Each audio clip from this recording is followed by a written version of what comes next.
So welcome all to this release of the first IEA teacher book, or I have to say the Research for Educators series, as we formally call it. So I am Andrea Nette, I'm the director of IEA Amsterdam, and I'm going to be your moderator for the next hour. So I'm first going to give you some housekeeping rules. So as I said before already, please have your cameras switched on so we can see all of your nice faces and who is actually here. But just be aware that this session is being recorded.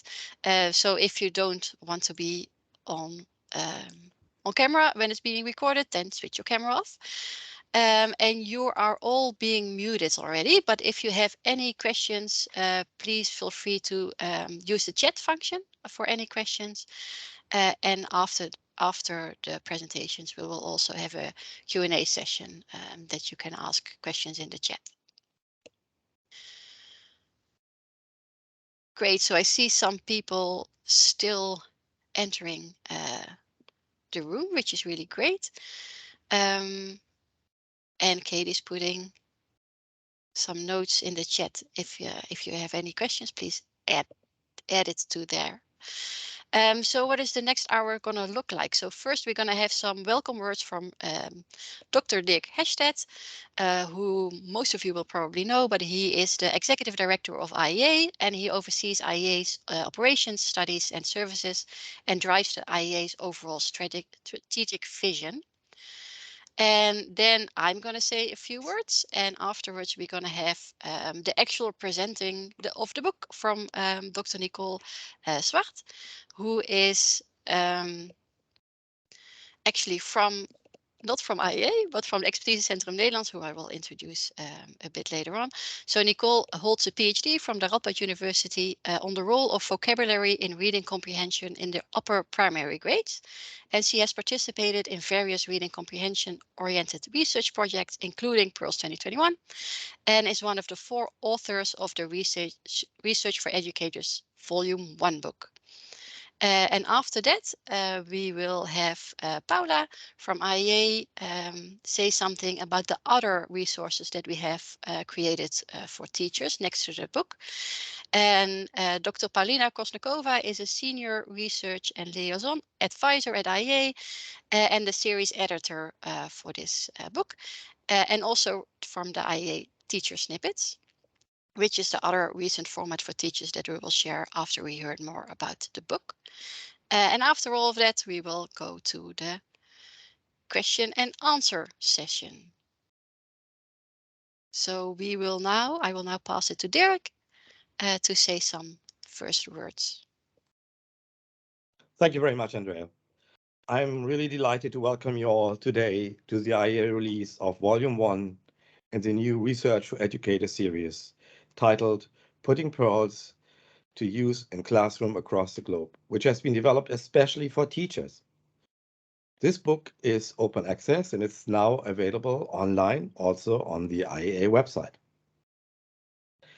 It is a very important series.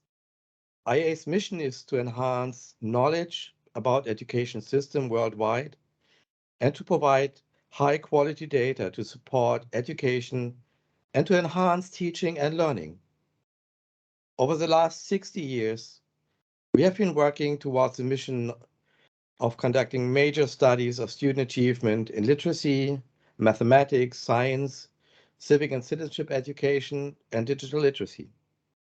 These studies, notable PIRLS, TIMSS, ICCS, and ICS, are well established and have the benchmark for international comparative studies in education. None of these studies would have been possible without countries, schools, students, and teachers participating in these studies. An ongoing objective of IEA has been to find ways to give something back to schools and to teachers who have participated in our studies, but also to create a public good that helps education worldwide. Volume 1 of the new Research for Educators series does just that. It uses reading literacy data from PIRLS that is relevant to schools and classroom realities, and translate that data into practical information that can be used in the classrooms. IEA's goal of giving back to teachers has been the guiding principle for the new Research for Educator series and is showcased in the release of this first volume. So I'm very happy that we can present that today to all of you. This volume 1 has been developed in collaboration with Expertisecentrum Nederlands, the Dutch Center for Language Education, which has a long-standing history with PIRLS. And I would like to thank the authors from EN, Marian Brookink, Nicole Swart, Annelies van der Lee, and Eliane Segers for their work and for highlighting the value of PIRLS and PIRLS research for teachers. The book also contains contributions from teachers in 7 schools across 5 countries: Chile, Chinese Taipei, England, Georgia, and Spain. So you can see it's really based on countries worldwide. These insights into daily reading education in multilingual classrooms can be an inspiration for teachers all over the world. I would also additionally like to thank the members of the IEA's Publication and Editorial Committee, who played an invaluable role in peer reviewing this first volume. Our PAC, the Publication and Editorial Committee, ensures that all IEA publications meet the highest standards of academic rigor and quality. This new volume also marks IEA's second open access book series with our publisher, Springer, and I look forward to all upcoming publications from this new series. Lastly, I would like to thank the communication team at IEA and the Research for Educator series editors, Paula Koshnakova and Andrea Nette, who have been a key part of the development of this series and also of this first volume. So I welcome you all, and I'm looking forward to the next hour learning more about this book. So now I give the floor back to Andrea and wish you all a wonderful 1-hour session now. Thank you. Great, thank you so much, Dirk. So it gives a very good overview of how many people are actually involved in creating this book and the other teacher materials that Paula will show you. So I will give you a brief overview about the organizations that were involved in this and also the study behind the book. We will start with an introduction to IEA, but as I see the names here, I think everybody really knows IEA, so I will keep it really brief. So IEA is a non-governmental research organization founded in 1958 in Germany. And we conduct international cooperative studies, such as PIRLS, TIMSS, ICCS, and ILS. And we have more than 60 member country institutions and nearly 100 educational systems participating in IEA studies. So for IEA, of course, teachers are essential. So we wouldn't be able to conduct our studies without them. And we have had the wish to provide materials that teachers are able to use already for a long time. That should be based on IEA data and IEA materials. However, as you all might already know, due to the setup of our studies, this was really a challenge. Of course, IEA studies are developed to provide reliable and valuable data on the national level and are used to make curriculum and policy changes and recommendations on this national level. But because of the setup of the study, it's not really possible to report on achievement on school or class or student level. So we had discussed this at length with our GA members, with the NRCs, with our colleagues, to how we can actually create something for teachers without giving them actual achievement of their students, because that wouldn't be a possibility. So I'm really happy that we found a way to do this together with Expertisecentrum Nederlands. So this new publication series is actually aimed to give teachers the tools and information and ideas to implement in the classroom based on IEA data. And it really aims to highlight and translate practical information derived from IEA studies using the data in a suitable way. So I'm really happy that you're all here to celebrate this first volume.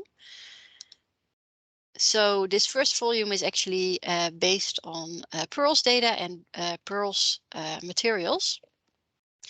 And of course, PIRLS is directed by the TIMSS and PIRLS International Study Center at Boston College and is conducted every 5 years since 2001 and is recognized as the global standard for assessing trends in reading achievement at the 4th grade. And the current book aims to make PIRLS relevant for teachers and for schools.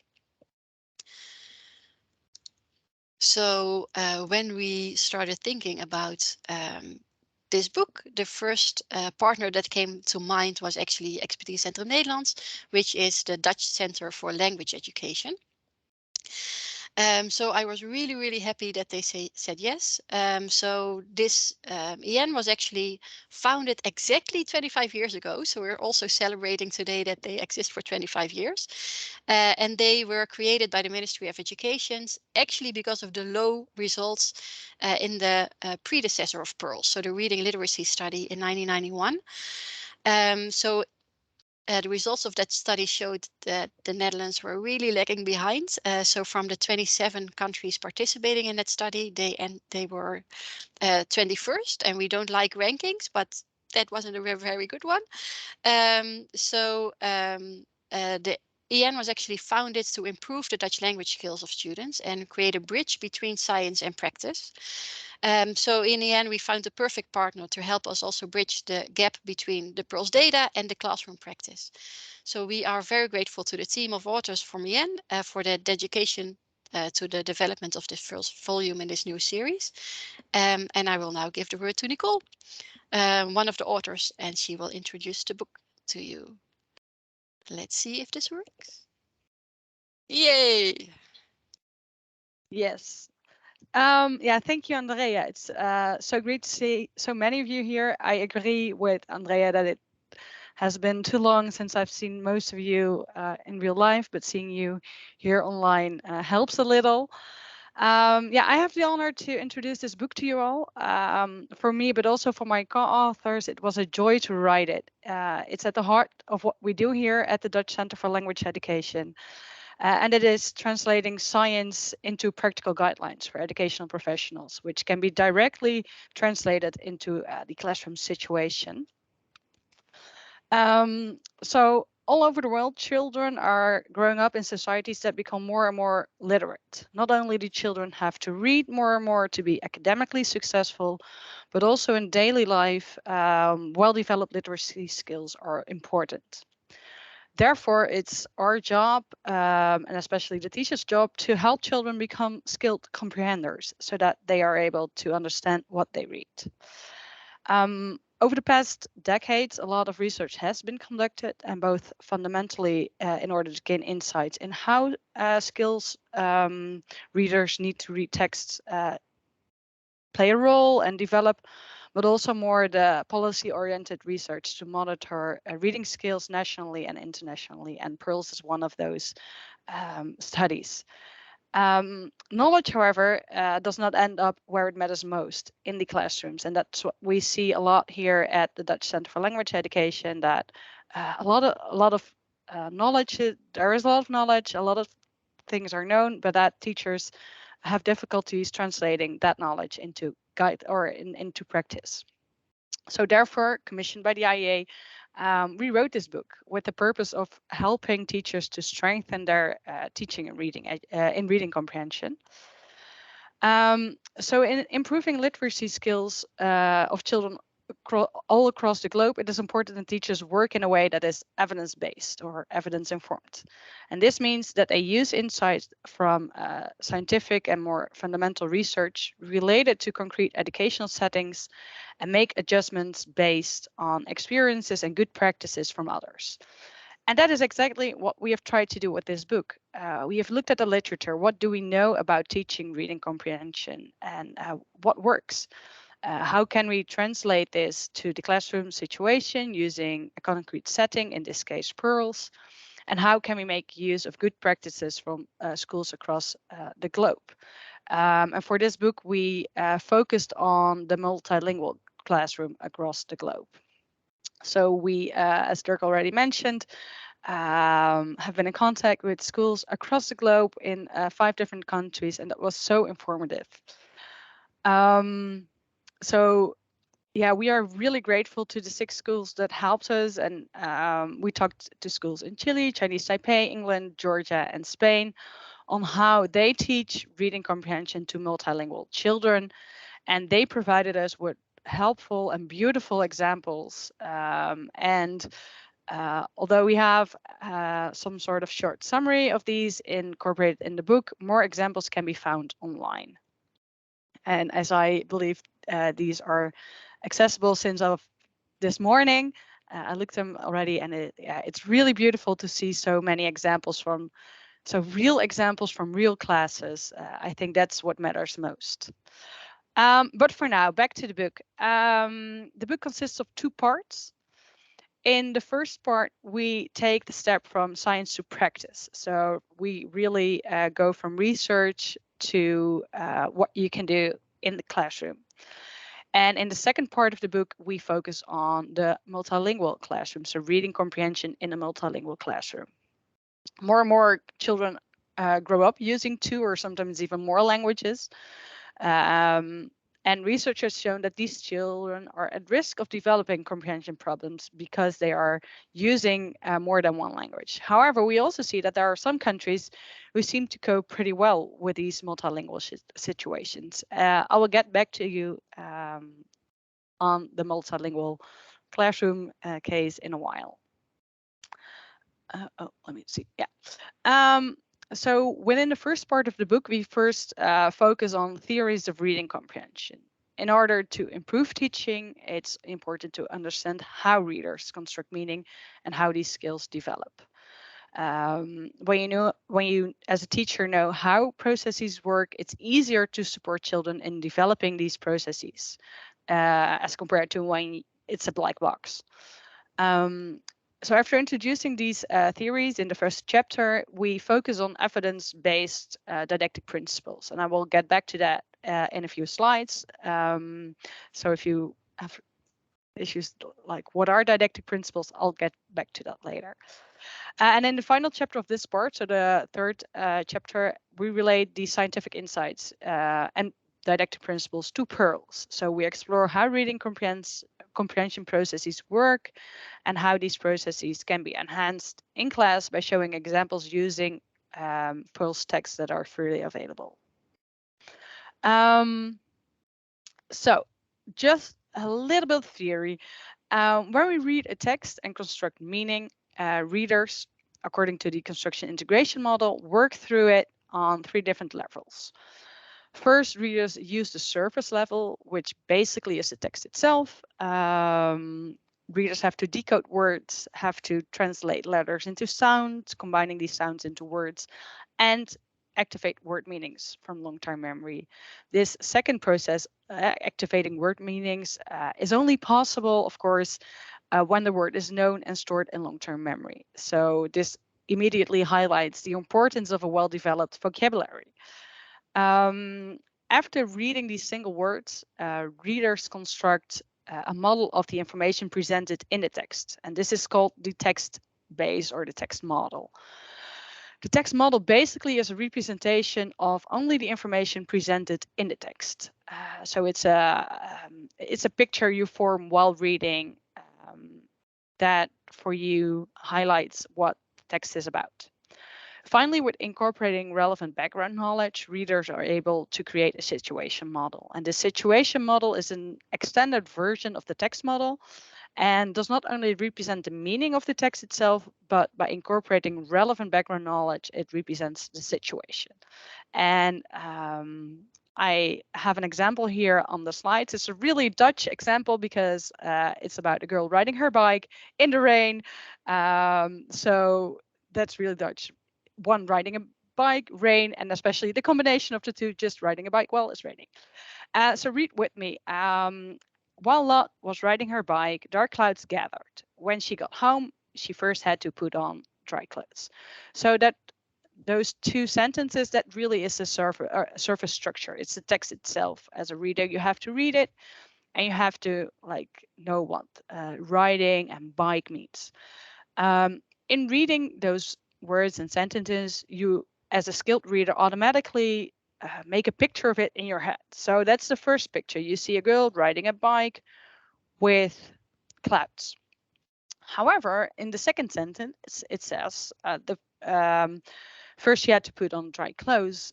You have to infer for yourself that dark clouds means that it started to rain while she was riding her bike, and that therefore she had to put on dry clothes. And inferring that dark clouds means rain, and that rain means you get wet, that is, as a skilled reader, you are able to do that because of the relevant background knowledge you already have. This immediately also shows how background knowledge is also culturally a thing, because for us as Dutchies, riding a bike while raining is really common. However, for children across the globe in other countries, this might be new information. So this immediately highlights the importance of not only well-developed vocabulary, but also background knowledge in understanding what you're reading. Let me see, because if people are entering, I can move to the next slide. Yeah. Let me see. So in the second part, in the second chapter of part 1, we shift from science to practice by highlighting 5 didactic principles. And didactic refers to how knowledge, skills, and attitudes can be taught and developed with instruction or guidance from a teacher. So evidence-based didactic principles can give teachers guidelines on how to approach teaching. Based on recent studies, we reduced all the evidence into 5 didactic principles that can be translated to classroom practices in order to enhance reading skills by improving teaching of reading comprehension. So I've listed 5 of the principles here. First, it's important that reading is placed in a meaningful and functional context. That means that reading is not isolated, but that you translate it into the real world, where you show children why we are reading in daily life, for instance. The second one is that you have in-depth interactions about the text. So not only reading text and asking questions, but also having interactions with each other, talking or discussing about the text. What have you read? Do you agree or not? Especially those in-depth interactions make that children go beyond the literal meaning of the text and incorporate background knowledge. The third principle is that explicit instruction in reading comprehension, and especially in reading comprehension strategies, can help children to construct meaning. Skilled readers you give them a text and they read and they understand it. However, when children have difficulties creating understanding of the text itself, they need to have some tools that they can employ in order to enhance comprehension. What these strategies are, we have that all in the book. So cliffhanger over there.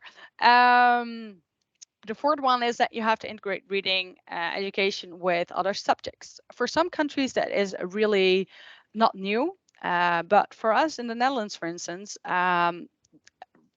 reading comprehension education usually is a separate subject in school. So we teach children reading comprehension, and we teach other subjects like history or science or whatever.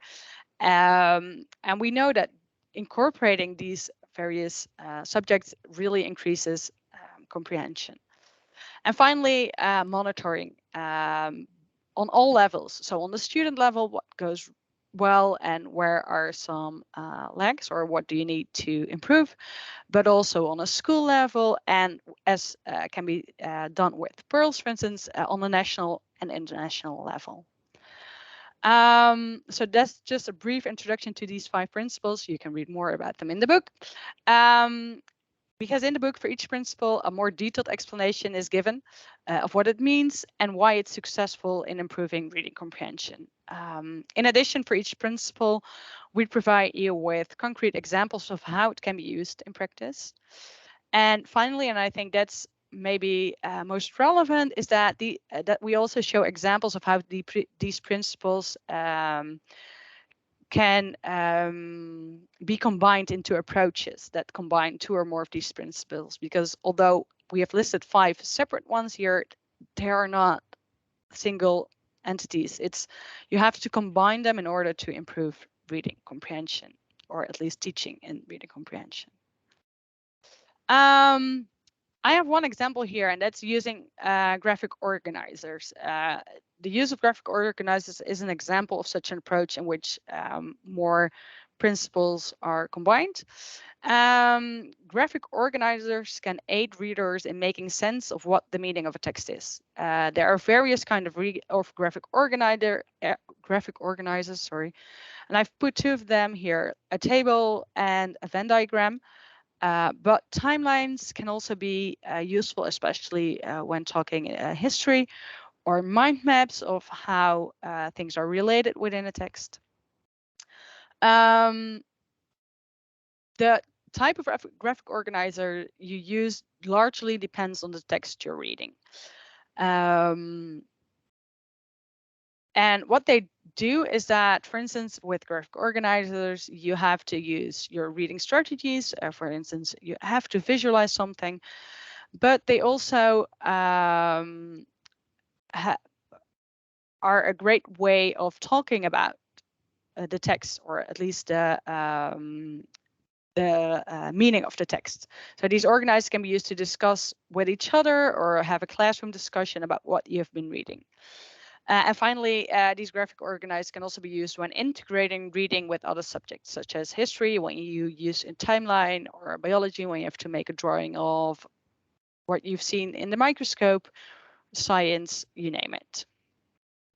So these graphic organizers are just one example that can be found in the book as well.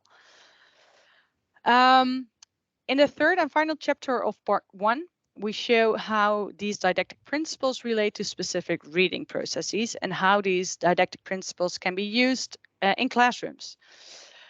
In order to do so, we have selected 2 different texts used in the PIRLS 2016 cycle, one narrative one and one informative one. And for each question belonging to these texts, we provided the percentage of students with full or partial credit. And this is the international average. You can see how well, generally taken, students in your own country perform on these specific questions, and potentially see patterns of strengths and weaknesses. But in addition, we also provided the corresponding process of comprehension as measured with PIRLS. More information, however, is also listed. So we also describe what skills readers need to use in order to successfully answer these questions and therefore understand the text. And based on these processes and skills, we give some suggestions of which didactics can be used in the classroom. When you as a teacher want to improve this specific skill or process. And finally, for some questions, additional information on vocabulary or background knowledge requirements are listed. As you've seen in the example I gave you with Lot riding her bike. It's also important to know what kind of knowledge children need to know in order to read it really well. So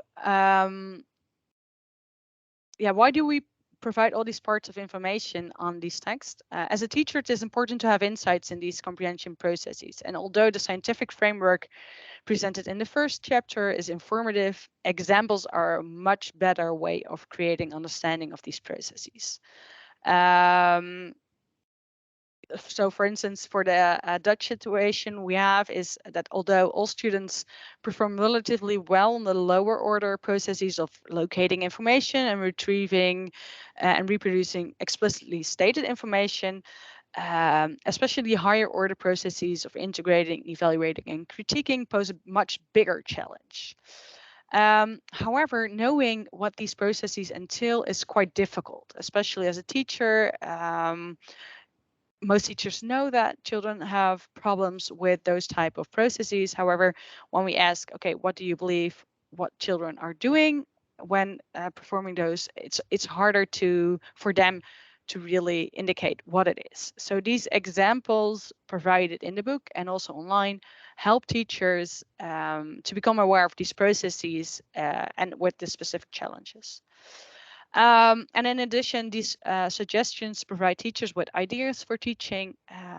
We don't have to think of every new part ourselves. It's really great that we can use other ideas as well. And finally, it provides school teams with tools to evaluate their own strengths and weaknesses, and what are our students capable of, and which aspects pose challenges on which we need to act. So here I have an example. I'm not going to read it out loud to you. You can all find these tables in the book. But the first one is from Flowers on the Roof, a narrative text. I really like this one because it has a lot of depth in it. You can ask really in-depth questions about it to students and talk with them and discuss them, and children can relate to it. So here you can see all the different parts of what I just discussed. You see the question, you see the correct answer, you see how the percentage of students internationally that got the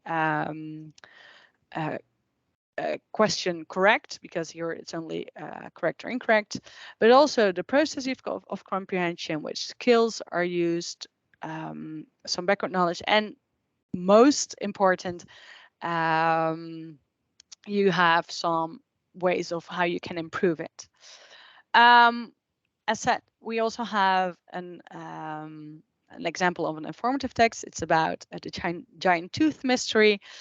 And again, you see all these different parts of information that as a teacher you can use in order to see, okay, how can I improve my teaching for this specific process or skill.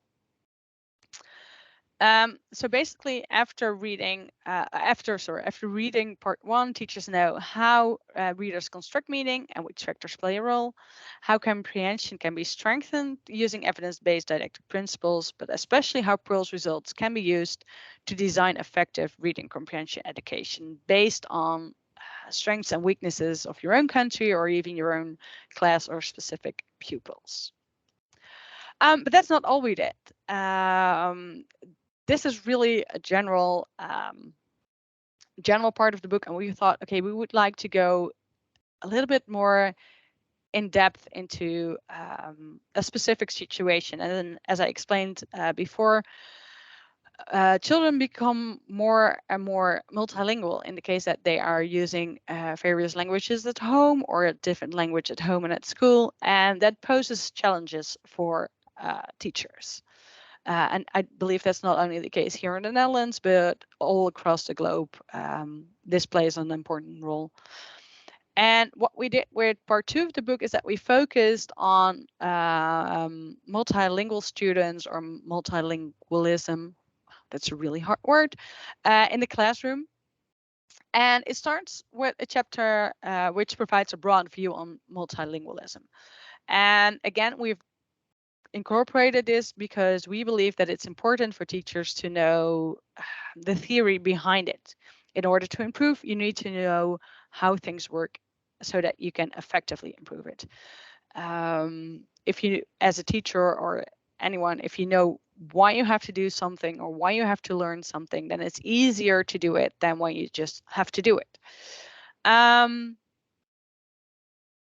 After that, we talk also about factors that play a role in second language comprehension, and really nicely we provided some didactic principles specifically related to teaching multilingual children. So in addition to the more general didactic principles, we also have highlighted some that are especially of use for multilingual children. Yeah, and then this really, really nice part of the good practices from various schools across the globe. They are presented. And that was really, really nice. We contacted these countries. We had a little plan to visit all the countries and go to the schools to see it ourselves. Something COVID happened. We couldn't go to schools. We couldn't go abroad. But then we all learned how to deal with online meetings. So we contacted the NRCs from the different countries. And what we did is we contacted countries in which multilingual students fare relatively well.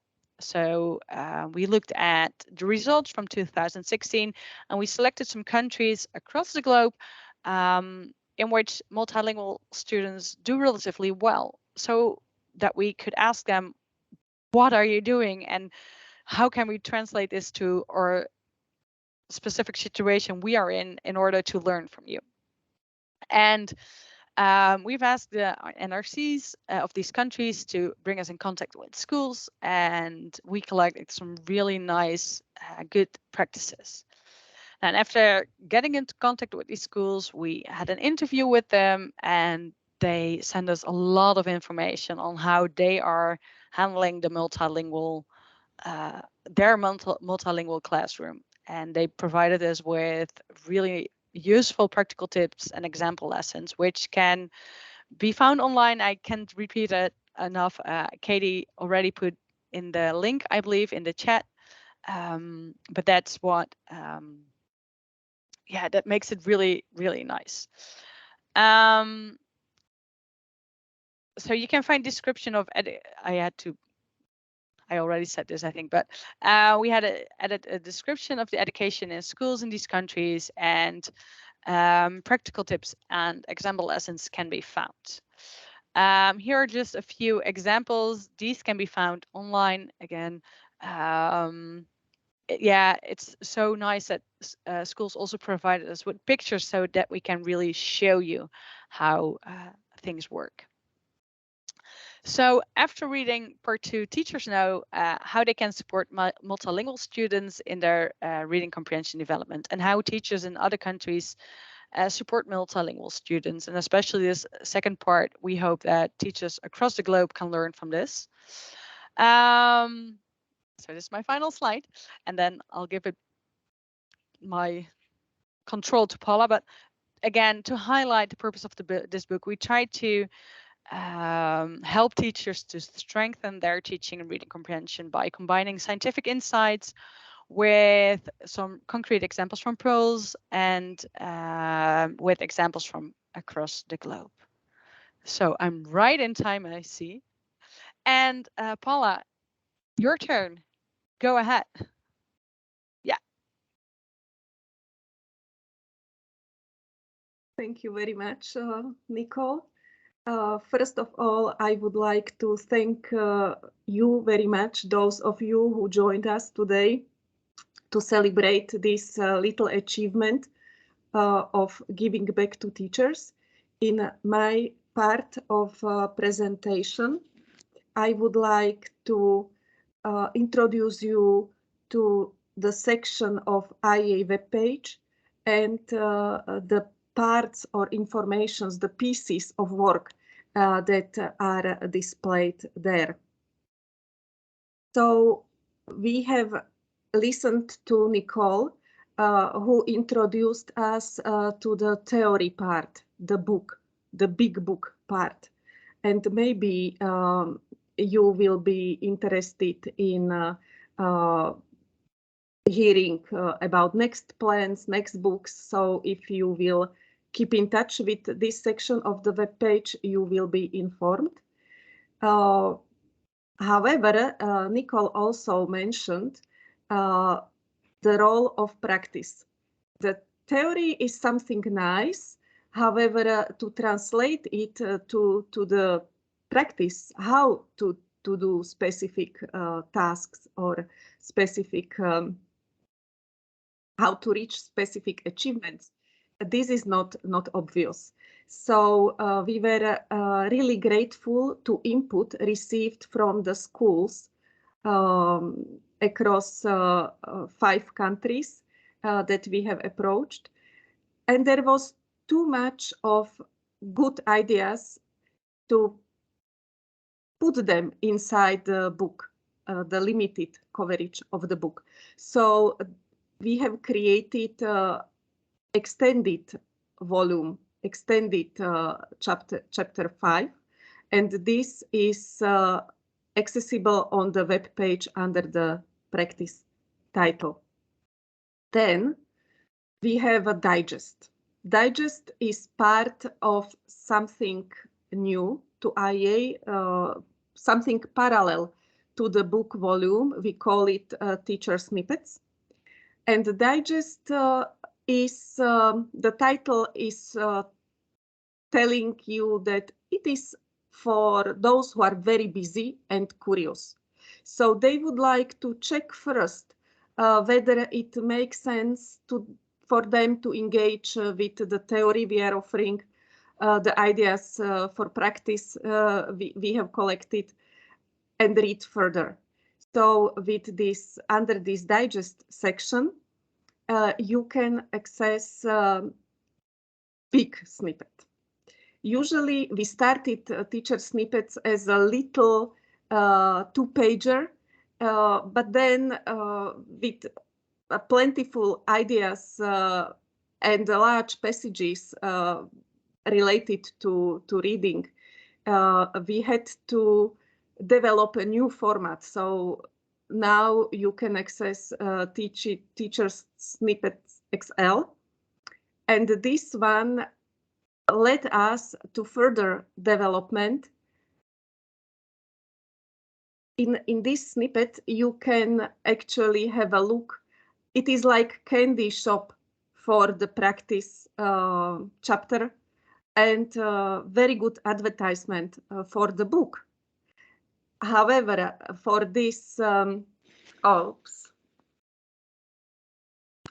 for this snippet, you will need some additional information that I will introduce in the do-it-yourself section. As I said, we started with smaller formats of snippets, and Nicole kind of unintentionally mentioned motivation. We all need motivation to act.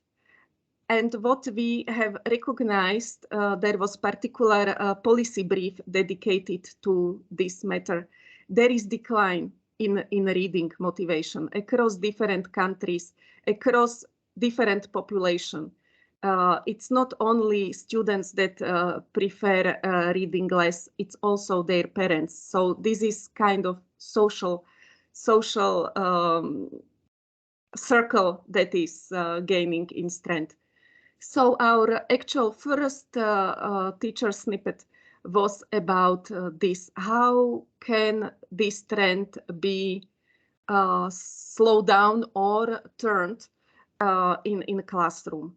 And there are particular strategies for doing so. For example, making reading a social activity, because after a pandemic, we are clear about the value of getting together, talking to each other, and listening to each other, listening to the words and listening to the body language. So it is all very important. And there are more strategies that could be applied in classroom. Either we call it didactics or we use other words across the globe. With the Teacher Snippet XL, I mentioned that we had to create or collect other resources and organize them. They are accessible under the Do It Yourself section. This is a section to grab and go, and I would like to advertise what is there.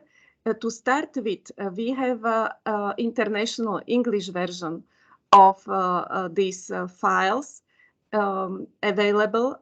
They can link back to Teacher Snippets XL, to practice, to theory. However, we have also Dutch version to celebrate great work of our colleagues from EN, and also to kind of promote the idea of making these particular reading passages accessible in other languages, all the languages that were actually used for collecting data in PIRLS 2016. So within this do-it-yourself package, the interested readers and interested teachers can find 2 items, and the packages are around these items. The first item that Nicole liked so much, Flowers on the Roof, is accompanied, we don't have it here, you will need to venture inside to find out how it looks like. This passage is accompanied by brief guide how to use it. Also brief information about the item statistics. So it will be not only the international averages that are displayed in the book, but there is also information across all the participants of the PIRLS in 2016.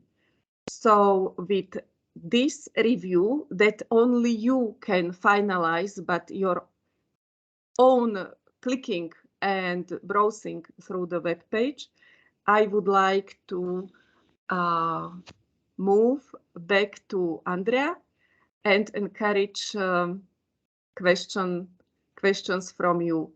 But prior, I will give up and pass to Andrea. I would like really to thank all those colleagues among you who were supporting our work on the teacher snippets format, as well as encouraging including particular experience and country-specific practices into international publications. So thank you very much. Suret, Katap, and much more colleagues are here with us that supported this development. Thank you very much.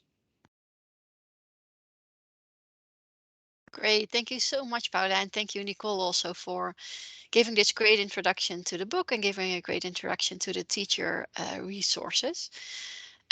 So I want to now point your attention to the chat function, because if you have any questions about the book or about the materials, you can put them in there. But I also wanted to make sure that you saw everything that's actually been written by Katie in there, because as always with IEA, all these materials are freely accessible, either on the Springer website for the book, but also on the IEA website for the resources. And I think I'm going to go. Oh, there's somebody coming. That's a bit late. You're always welcome to join, but it won't give you that much information anymore, I think, but really great. So I wanted to, because I don't see any questions currently. Yes, Red, I also want tea. I want chocolate mostly. But tea is a good start. Thank you, Suret. So I wanted to go back in the slides. See, I can do that. I thought I was able to do that already. So I wanted to go. Sorry to interrupt, but I see that there's a question in the gallery from Annabella. Annabella, I'm going to turn on your mic so you can ask your question. Okay, Annabella, if you'd like to share your question with us. Hi, everyone. It's such a good to see this kind of work. Actually, I don't have a question. I have to congratulate everyone for this work and congratulate IEA for this initiative. It's very useful, I think, a very useful work for teachers, and will help teachers in schools who participate in PIRLS to understand how can they use this kind of such a great instruments. So like I said, it's not a question. It's just happy to be here and to congratulate everyone for this great work. Thank you. Great, Annabella. Thank you so much for that remark. We really hope this is useful. We, of course, created it together with the NRCs and with you guys and with the GAs also and with the N. To make it hopefully as usable as possible for the teachers. And we need your help with that also. So as you can see on this page, we have the teacher snippets we have created, or Paula together with colleagues have created various teacher snippets. You can always also find them on our website.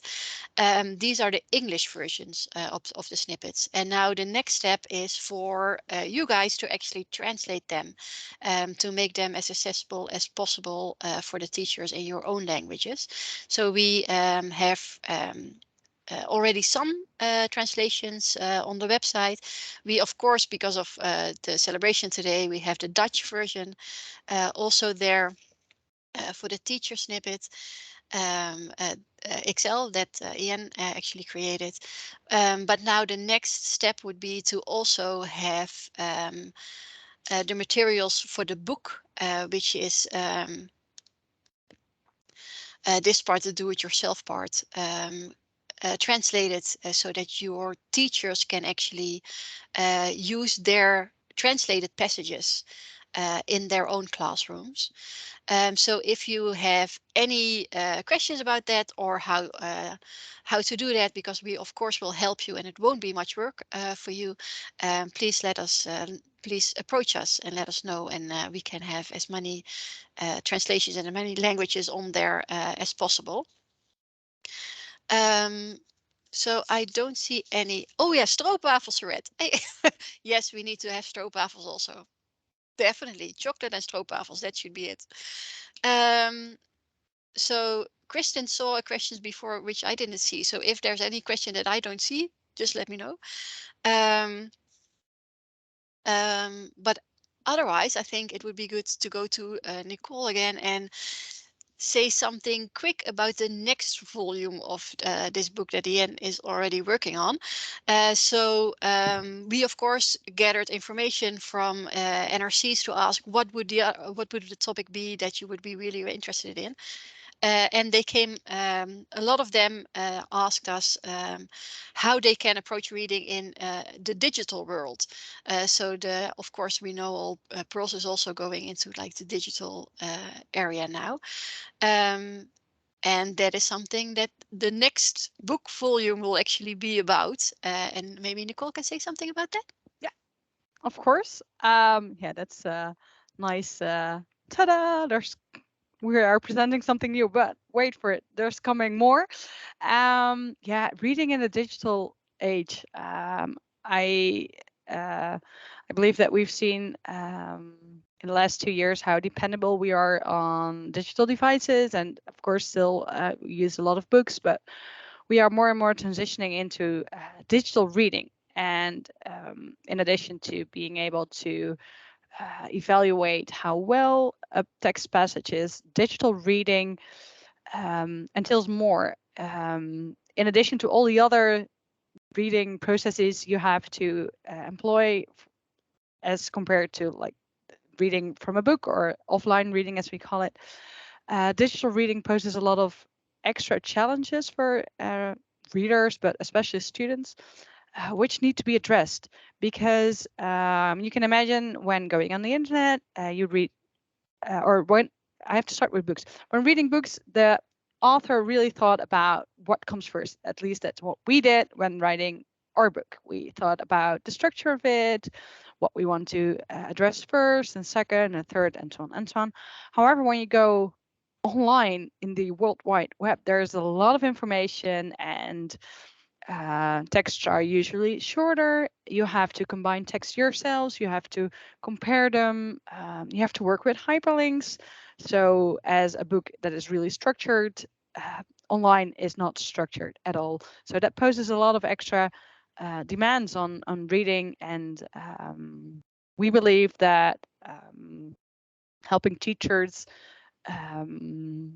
incorporate those extra challenges in their teaching is something we can contribute to, and which for now is not there yet. So it's kind of lacking. So I think we have a novel thing here. Yeah, I totally agree. It's gonna be it's gonna be very innovative. So that's the next step that we're gonna take in the book series. Yeah. Which is really, really great. And then I think it would be also nice to inform you, of course, about the PIRLS release, because I know the communications team really wants me to mention that. So I did it. So, of course, you all know that PIRLS 2021 has conducted their main test. And the next, the international release will actually be 13th of December. Coming up. And of course, PIRLS is the only international comparative study that was actually conducted during the COVID-19 pandemic, which will give us really interesting insights in what actually happened at the schools and with the students during that very difficult time worldwide. So it will be a very interesting results to see, I feel. So that's the 13th of December, but I'm sure you are all on our mailing list, and we will inform you closer to that date about what will actually happen at that date. So I still don't see any questions, so I think we were just very, very clear. I hope that's the case. So please, if you want to use the book, it's freely accessible. If you have any questions, always feel free to approach us. And thank you so much for joining us in this celebration of the book and celebration of EN also. And I hope to see you at another event, hopefully in person at one point. And then, so thank you so much. Have a great day or great evening if you are not joining us from Europe. And it was very, very nice to see you all. Thank you so much. Bye bye.